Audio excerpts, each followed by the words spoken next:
And joining us now for a different perspective is the top Democrat on the House Intelligence Committee, Maryland Congressman Dutch Ruppersberger. Well, Congressman, let me just start. Marco Rubio says the president is guilty of presidential malpractice. How would you put it? Absolutely not. Let's talk about where we are. We have a very serious threat with ISIS. There's no question. We are the most powerful country in the world, and when we have a threat, we're going to take action.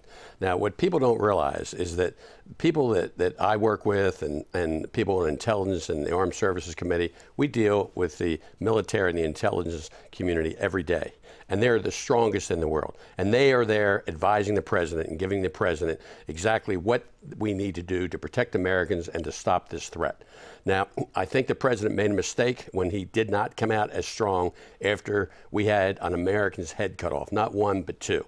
At that point, we should have, I believe he should have stood up and very strongly said, we're not going to take it, we're going to come after you, and we're going to bring you to justice. And I think the president realized that he had to be stronger. The vice president, who came out and said, we're going to follow you to the gates of hell. That's what we needed to hear, and we are doing that. And as a result of that, the president and the Secretary of State and the Secretary of Defense have organized, and they're bringing other countries involved. Because, you know, we in the United States, we're the most powerful, and people look to us for leadership. However, we also can't be sheriff for the whole world. We have other issues we're dealing with, too. And so if in fact, now that they know that we mean business, we have to have a strategy to take out ISIS, and we're doing it right now. Well, so he's going to make a speech Wednesday to the American people. What do you want to hear from him? Well, what I want to hear is to reassure the American public and the world that we're standing up, we're going to have a strategy, and we're not going to rest until we bring these people to justice and we stamp them out, because they're a threat to the United States, to Americans, to our allies, and to the world. But on the other hand, it's easy from a soundbite to say we need to go in and bomb Syria if ISIS is there. We need to do what we need to do to take them out. You know, we have to make sure that we have the intelligence. Intelligence is the best defense against defense. I believe that if we're going to take ISIS out, you need to take out their leadership. You want to kill a snake, you cut its head off. And I believe that's what we have to do, find out where their leadership is and go after them. Well, you heard Marco Rubio saying we need to go after the oil refineries in Syria. We need to go after these assets, these places that they're going to get revenue and so forth. Are you willing to go that far? I'm willing to do what we need to do, but I don't want to tell ISIS what we're going to do before we do it.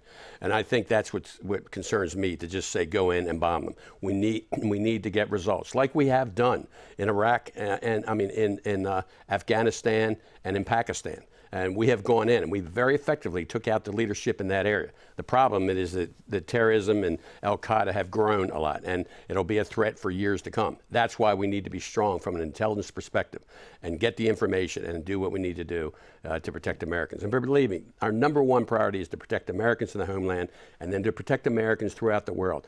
In my opinion, right now, Americans anywhere in the world are really at risk because of what's happening in this situation. So you're with Marco Rubio that ISIS poses a threat to the homeland now? Well, I'm with Dutch Ruppersberger, and I'm going to say what I think. I think the thing that concerns me about the homeland more than anything else is the issue of Americans having passports who have gone to Syria, have become radicalized, and then they have the ability to get back in the United States or Great Britain or Canada. I'll give you an example. You had a individual, an American, who went to Syria, was radicalized, was trained as a suicide bomber, came home to see his parents, and then went back to Syria and blew himself up and killed other people. And we didn't pick up the visit to his parents. That individual was trained and could have attacked the United States. That's a concern to me. But let me say this from an American point of view. As of today, we don't have intelligence that says that there's going to be an attack tomorrow. Now, that can change the next day, and that's why we're so vigilant. That's why what happened with Snowden and these situations, we need to make sure we get the intelligence. Let me just ask you this. Can you, under any circumstances, envision the United States sending ground combat troops back into the Middle East? Absolutely not. That's not where we need to be. We have more resources than anyone in the world. From an intelligence perspective, from the ability to use our resources to take out groups like ISIS, but it's got to be well planned and get information.